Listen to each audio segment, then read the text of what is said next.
The views, ideas, and content of WellSeekers and their guests are their own opinions, and you should always seek additional professional help around any of the issues discussed here on WellSeekers.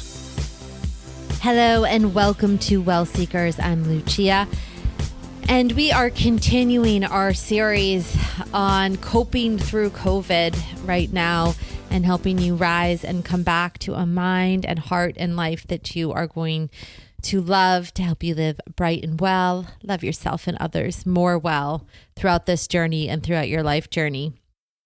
If you've been with us throughout this series, you know we've taken on all of the mental and emotional aspects, or a big chunk of the mental emotional aspects related to what you may be experiencing, what your family may be experiencing, what your relationship may be experiencing through this challenging time here on WellSeekers.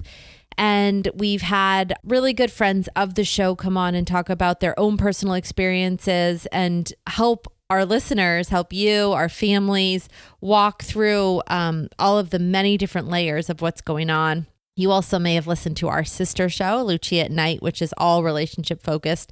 We had a very special episode of that as well, talking about relationships and COVID-19.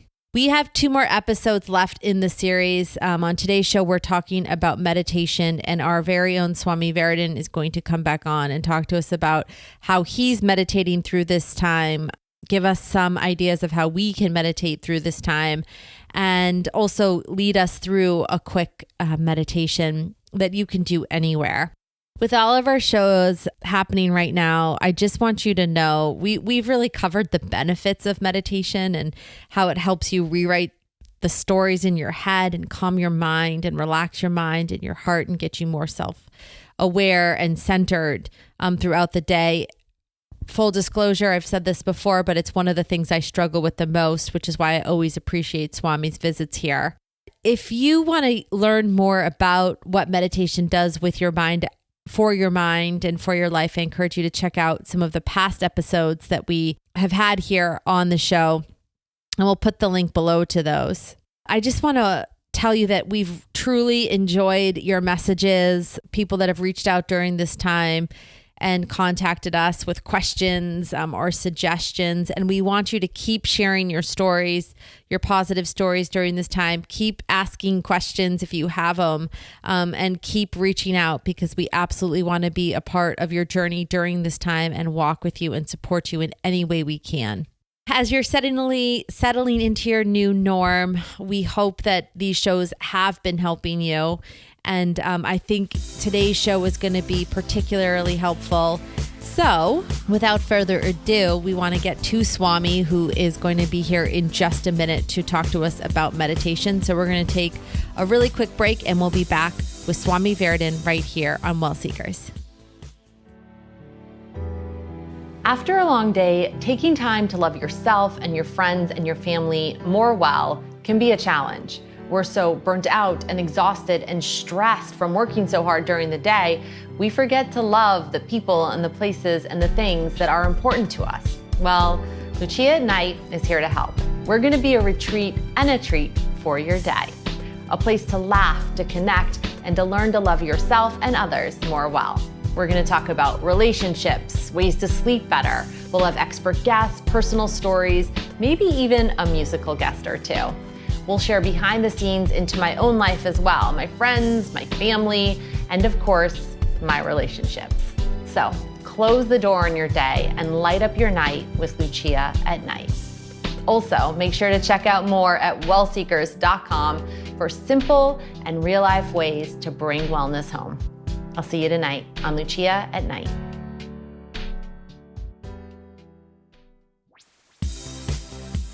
You're listening to WellSeekers, a show where the journey is just as important as the destination. And we're back on WellSeekers with our guest, Swami Varadan. Swami, a good friend of mine, but also of the show. Swami, thanks so much for coming back on WellSeekers. Lucia, thanks for having me on. Whenever anyone says good, I just think about the president saying very good. A very, very, very good friend. Very good friend. Very good man. A great man. A very good man. You are. Thank you. I appreciate that. Swami, well, just so you know, we're doing a 6-part series on basically coping with COVID. And the stuff that we're talking about obviously can be used during any challenging time, but specifically we're focusing on this challenging time that people are facing. And we've had friends of the show and friends of mine back on because I want people to hear familiar voices to help guide them through this really difficult time. So thanks for coming on with us. You're welcome. How are you doing? Highs and lows. I mean, there's days I'm very high. There's days I'm like, oh, this sucks. I think there's a lot of anxiety based on the unknown, meaning I'm working right now. I have a job, thank goodness, but the market is not doing great. So everyone who has a job, no matter, even if you have a job, you're being affected in not the most positive way. So true. Absolutely true. There's a lot of reactions. There's a lot of blaming. There's a lot of stress. But there's also a time of self-awareness and understanding that we have no choice but to get through this. You've got to keep going. And that's really why I wanted you to come on, Swami, because I think sometimes we try to avoid getting in touch with ourselves during this time. And you just have a way of simplifying meditation, which I love, and making it really accessible to people because I know for myself it's hard sometimes to meditate. Can you, during this time, well, a couple things. One, speak to how meditation has been helping you stay in the moment and stay present. And then 2, offer some suggestions for people or even walking us through a specific meditation. Well, I mean, first of all, meditation is just about calming the mind. You and I and every human being has about 280,000 thoughts a day, and 95% of those thoughts are thoughts from the day before. So what's happening right now is we've been at home for about a month and a half, right? About 5 weeks. Everyone has around 5 weeks, let's say. So the negative thoughts have creeped into our minds, and we constantly, continuously think about these negative thoughts. Unfortunately, as you know, and I know, we rarely focus on the positive. We focus on the negative. Because it's the negative that sort of keeps our mind focused, unfortunately. So what meditation does is to take away the negative thoughts, and it just makes you calm and relaxed and keeps the positive thoughts in your forefront rather than your negative thoughts in your forefront, if that makes any sense. Absolutely. There's a couple things you could do. I'll say first thing you could do is, and this is what I've been doing when I have tough days, is I do something called connecting the dots. And what I do is I think about 2 to 3 events from the past that I've overcome when I had tough times, and my life has gotten better. You started to tell us about this last time. Yeah. So how does that work for you? It sounds like you've really maybe dove into this a little bit more in your own personal meditation practices. What does that look like right now in the COVID-19 timeframe for you? Can you walk us through how you use that today? Well, you just get out a journal, or you just even use your email or your iPhone. You email yourself, and you just sit down.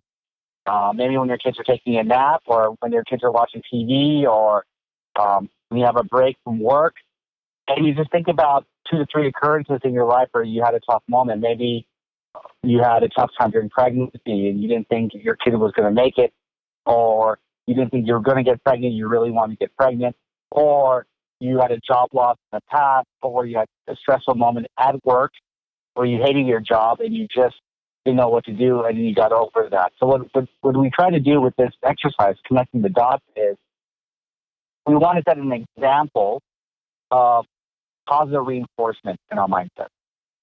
The thing about negative reinforcement is things are bad, things are bad, things are bad, is we don't have anything, we don't look at the past and go, wait a second, things were bad, but we overcame that. So what we're trying to do is set a positive reinforcement. So if you look at the past and you say, wait a second, I had a tough time, I couldn't get a job before, and then I got a great job. That's a positive reinforcement. And then that goes into your mindset. So you can do this daily. You start going, wait a second, rather than this is horrible, which it is, I'm not going to deny it. You'll say, this is horrible, but I think good things are going to come, because when I look at the past and I connect the dots, good things came in this event, and this event, and in this event. It's really like a lot like in the mental health profession we call CBT, cognitive behavioral therapy. It sounds a lot like disproving thoughts and patterns that you have in your head, essentially. Right. Yep. Right. So how do you, though, from a meditation standpoint, how does that apply? Because when I think classic meditation, I think taking time and breathing. So this is just connecting with your thoughts more than clearing your head. Is that fair to say? Yeah, it's completely fair to say. I mean, it's a different set of, it's a different set of mental work. It's not just meditation. Yeah. So listen, meditation can be anything from going for a walk and not listening to any music and just being one with your thoughts. It could be sitting down and just breathing in and out. Or, as you and I know, this can be meditative. When you are really working on your craft that you really enjoy and you're flowing. It's a flow. That all the negativity goes away. There's a flow there. So what are you finding yourself doing most besides connecting the dots and more of a, let's just say, traditional meditative? Like, because I've found it hard. I've actually been sitting with myself more, but for people that are finding it hard to sit with themselves, would you say walking is a good suggestion? Maybe a quiet walking meditation? Yeah, walking around your neighborhood. You just go around the block over and over again. I've been doing that. I've been writing a lot. So writing in your journal, maybe for 5 minutes or 10 minutes, is write down all your thoughts, get all that junk out of your mindset. You know, it's almost like eating really bad food and you have to go to the bathroom. You got to get all that nasty food out of you. Have you ever had like have you been bloated or something where you feel like you're going to vomit because you have horrible food and you just like release, you just go to the bathroom? So that's sort of like how our mind is. We have all these negative thoughts and it's normal. A lot of our listeners are going to be living with people. So just really connecting with the people we live with. Write something grateful about them. How you guys overcame each other. Maybe if you're in a relationship, write down about your husband or wife, the positive things they have done in your relationship. I love a couple of things that you've said, Swami. One is I just hear from you, and even in you just talking about your personal experience, but just to our listeners, lower expectations. Like, don't feel like you need to all of a sudden in this time become this meditation guru. You can almost even scale instead of increasing your meditative practices, not that it's decreasing it, but put a little bit less expectation on it. Like maybe it is just taking a 5-minute walk around your block and clearing your head. Maybe it is writing in a journal and getting some stuff out. Maybe it is exploring deeper conversation, connecting the dots, like you said, or with someone else in your life that you're living with. But don't feel like you need to now in this time be this meditate 30 minutes a day, even though that'd be amazing, meditation guru. To sort of scale back the pressure you have on yourself is even an act of love and meditation. Is that fair to say too? Yeah, it's fair. I mean, I would never recommend 30 minutes a day. I'd recommend 5 minutes a day because, as you know, in any habit we have, I want to start off small and have you consistently do it. Most habits we have, right? If you told me, listen, Swami, go work out for an hour and a half, and I've never worked out, really, and I'm obese, well, guess what? An hour and a half is going to last for like a week, and then I'm going to get burnt out, So go 5 minutes a day. But I will say this, it's very important to not just sit still, to take this opportunity to be very aware of what do we want to improve, and maybe have some improvement goals. Because I do have a saying I tell myself, and I don't know if you agree with this or not, but I believe when acknowledgement begins, ambition ends. Say that again, because I don't want to miss it. When acknowledgement begins, ambition ends. Where acknowledgement begins, ambition. So when we acknowledge, like, oh, it's okay, it's fine, we don't have to do anything, it's okay, that's fine, the ambition to change decreases. Is that a bad thing, though, Swami, if the ambition decreases? Well, it depends on what you want to, I think that, it depends on where you are and where you want to be ambitious. I do think it's a negative thing at times because we all have moments in our life and areas in our life that we want to improve, right? Yeah, this is what I'm thinking. And this is sort of this is a great conversation to have during this COVID era. I think error and era is both appropriate, even though I meant era. During the COVID era, I think that relooking at where we're putting our ambition is important. That's very clear. Yeah. Yeah. Absolutely. I think this could be taken as a positive sometimes and as a negative. Like re-look as you're sort of lowering your expectations where you should be putting priority around what you were talking about, excelling. So re-looking at what you want to put expectation into and work into and what could be let go of. Correct. Well, excelling is not 0 to 100. Excelling is 0 to 5, 0 to 6, 0 to 7, 0 to 8, right? So true. So what I mean by this is the following. When I say, when acknowledgement begins, ambition ends, it goes back to the negative thinking. If you consistently are acknowledging your negative thinking, you will not be ambitious enough to change it. If you consistently get in that rut and that habit of negative thinking and self-indulgence and pointing and self-bullying. So the reason I say you have to really stop acknowledging that behavior is we need to get to a point where we have steps that your positive behavior or your self-awareness to lead to the positivity is birthed. Mm-hmm, mm-hmm. So that's what I'm doing in my life right now, for example. I'm thinking about my finances. I'm not okay with making a certain amount of money. So I guess what I'm saying is, and to make it sort of clear, we get very relaxed in our behaviors. Mm-hmm. And we unfortunately get very relaxed in our negative behaviors. And as a psychologist, you probably, there's something called like stories you tell yourself, correct? Mm-hmm. And we get accustomed to those stories and we acknowledge those stories. What I mean by acknowledging is we continuously say these same stories over again. I'm not good enough. I can't. This person screwed me over. I'll never make money. I'll never have a job. I'll never get a husband or a kid, right? Totally. So yeah. when I meant by acknowledgement, maybe I could use different words. Is what I really want to do, and what I'm really trying to do at this point with meditation, is change the acknowledgement from negativity to, or a sense of blaming myself to bettering myself. That does make sense. That absolutely makes sense. So trying to work on, from a meditative standpoint, the stories that we tell ourselves. So there's some cognitive work in there as well. That's right. So if we want to keep it really, really basic though right now, because people are overwhelmed and stressed, and I think what you were talking about, re-looking at the stories we're telling ourselves, re-looking at our priorities, and doing that through journaling, doing that through meditative walks, doing that through time sitting alone with ourselves or connecting the dots like you talked about.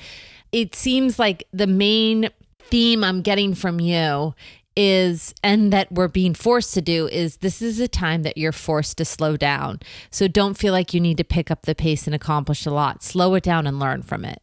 Is that the general overarching theme that we should be taking from this? Do you feel like? Yeah. Slow it down and really just accept what it is, but also understand that we all have areas of our lives. And this is, I believe in this too, is I think we all have personas, Lucia, correct? Yeah. We all have sort of this external persona that we put out to our society at work. And so I don't think people really, a lot of people say that they hate their job. To a certain degree, they hate their jobs, but really they like it because they have coworkers they can talk to. They have, a life they can sort of escape. That's not, reality. They can put their external self out there, the persona. But what's happening with all of us is our true personalities are coming out because we're stuck at home. We have nowhere and we have no acknowledgement to have where we can sort of behave in a certain way. Sure, Zoom calls and stuff, but realistically, we can't just go next door to a seat next to us or to a lunch and sort of behave in a manner that is completely different than we truly are internally. What I'm really working on now is with the meditation is really getting to our true personality. So what's internal is external. What's at home is what's seen outside. And how are you getting there? Like connecting the dots and the tools that you just talked about? For me, journaling, meditating, and walking. So 3 things going on right now for you: journaling, meditating, walking. Yeah. How about you? What's working for you? I journal, but in a different way. I have like sheets that I use now just because it's so much easier to work on my computer, I find myself I love handwritten journals, and it's one of the things that I value the most, but because, well, there's a couple reasons that I feel like I haven't been journaling. One is because sometimes I just have my computer more handy than my journal. And in that moment, it's like I have 5 minutes. I want to sit and I'll just write on my computer. And I have a friend of mine and I did this course that we created called Coping Through Crisis. And in that course, we created sort of a downloadable journal. And so I'll write in those reflection sheets. I just find it easier. Got it. So definitely writing in a journal, but on my computer.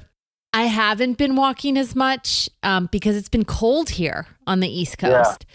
But working out is meditative for me, especially if I turn off everything and I just work out with me and sort of clear my head during the workout and breathe during the workout. Stretching has become meditative for me.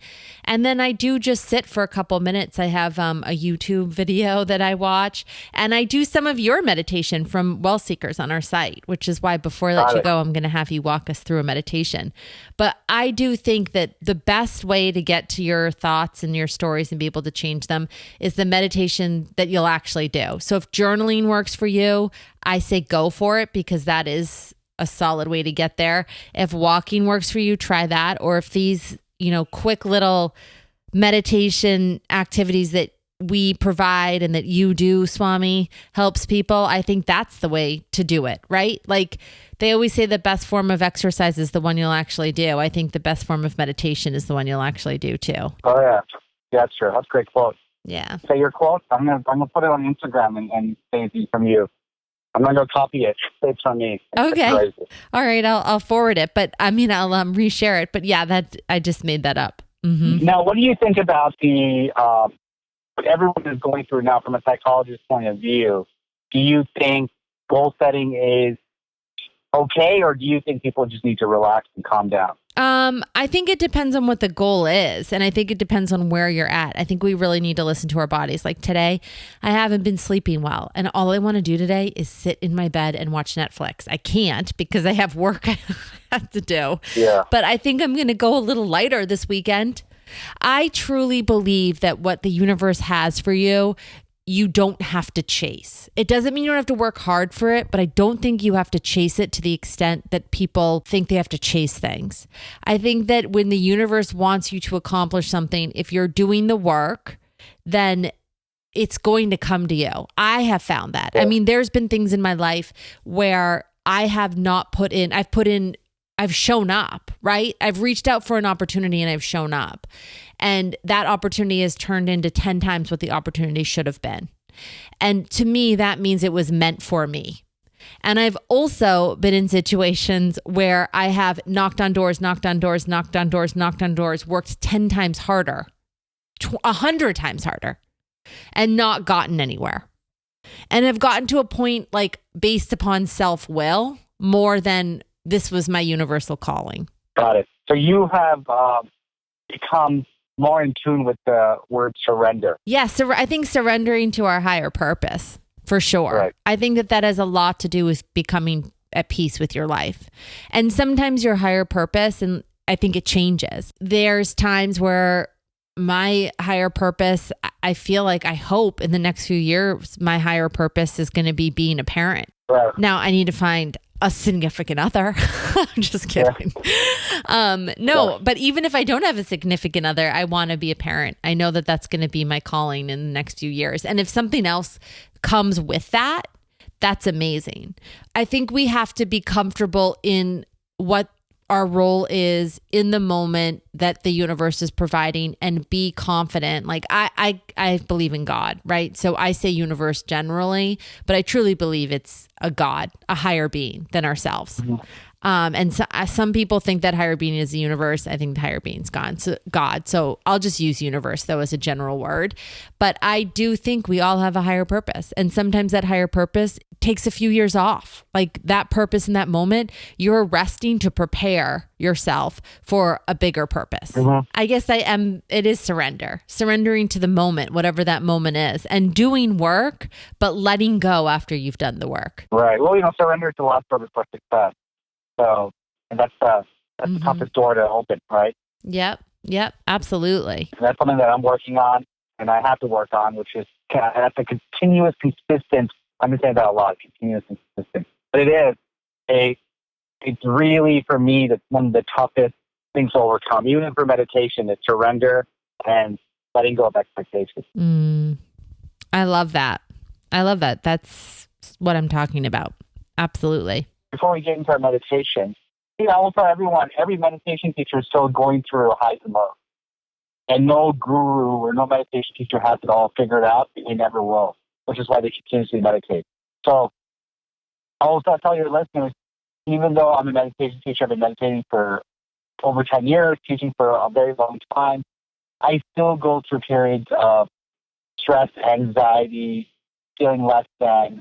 But my days of stress, my moments of stress, and my moments of anxiety have lowered a tremendous amount. That's what meditation really does. It's really a practice. If you go through depression, you go through anxiety, let's say you have anxiety for a week straight, you keep meditating, you'll have anxiety for a day. But it doesn't mean the anxiety disappears.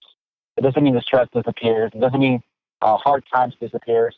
It just means that you're going to be able to observe this and understand the tools to use to move forward. So you don't sit there and bashing yourself over and over again. It's interesting you say that, Swami, because I preach that all the time. When I've worked with clients, when I work with clients, I talk about that all the time. That it's like I used to want just one simple answer, snap my fingers and all of a sudden everything is fine and I don't have anxiety, I don't have stress. It's unrealistic to think no one has stress or anxiety. Everyone has it. These are just tools to help manage it better. Exactly. 100%. So Swami, before we let you go, because I know that you're on a tight schedule, can you walk us through a meditation for this time? Sure. I'll just do a 1 minute meditation. Yeah, that'd be great. Okay. So what we want to do is we want to close our eyes. We want to relax our back. Relax your eyelids. And what you're going to repeat over and over again is Sat Nam. SAT NAM. Sat Nam. That's one with truth. It's a mantra we use. So what you're going to do right now is breathe in and breathe out. Your eyelids are relaxed. Your hands are relaxed. Your shoulders and back are relaxed. Your hips and legs are relaxed. And you're going to repeat the word Sat Nam. Sat Nam. Sat Nam. Over and over again. If thoughts come to you, just go back to the words Sat Nam. Breathing in and breathing out. Sat Nam. And as you breathe in, you get deeper and deeper into relaxation, and deeper into calmness. And as you breathe in, you get deeper and deeper into relaxation, and breathe deeper and deeper into calmness. Sat Nam.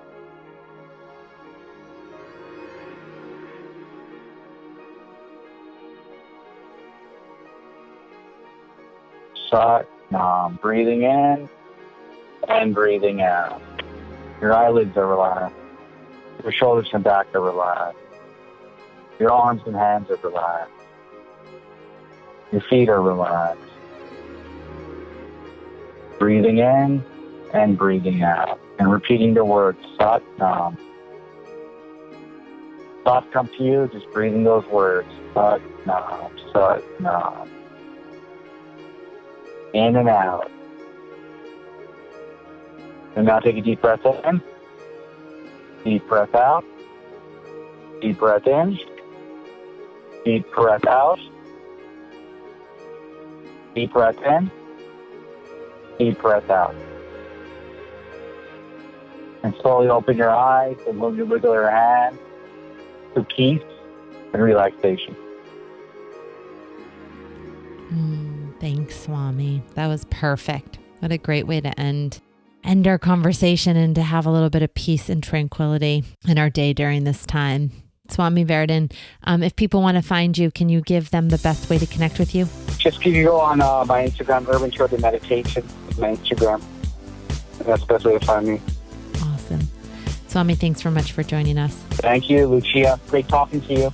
I'll see you soon. Yep, we'll be right back on WellSeekers. Today's lifestyle demands the best in wireless, and with Pulse Cellular, you have the best options available. Switch to Pulse Cellular for unlimited talk, text, and high-speed data, coast to coast with no contracts, no credit checks, and no overage fees. One line for $65 or 4 lines for just $45 each, including hotspot, Wi-Fi calling, and 50 gigs per line. And for all you travelers, we got you covered in Canada and Mexico. Plus, text and data in over 210 countries worldwide, all with the best phones or bring your own. That's pretty awesome. Get the best user experience on mobile at pulsecellular.com. Thanks for being part of the Seekerhood. We couldn't do this without you. Now, back to the show. Thanks so much to Swami for coming on the show. And again, if you want more of Swami's meditations, check out the links below. And if you want to learn more about meditation in general, absolutely check out the links below as well. Before we let you go, I just wanted to let you all know we are so honored that you've spent your time with us here today. If you're not listening on our website, head over to WellSeekers.com, check out our tools, check out our resources, check out all the things that we've prepared during this time. We have a free resource guide for you. I'll put a link to that as well to help you through this challenging time. Lean on us, use us, and the site. So WellSeekers.com is the site. There's so much stuff on there to help walk you through this, and we hope that you visit us there. Also, make sure to find us on social media at WellSeekers. And if you haven't subscribed to the show yet, just hit the subscribe button. And also, if you love the show and you want to leave a review, we would be super grateful for that.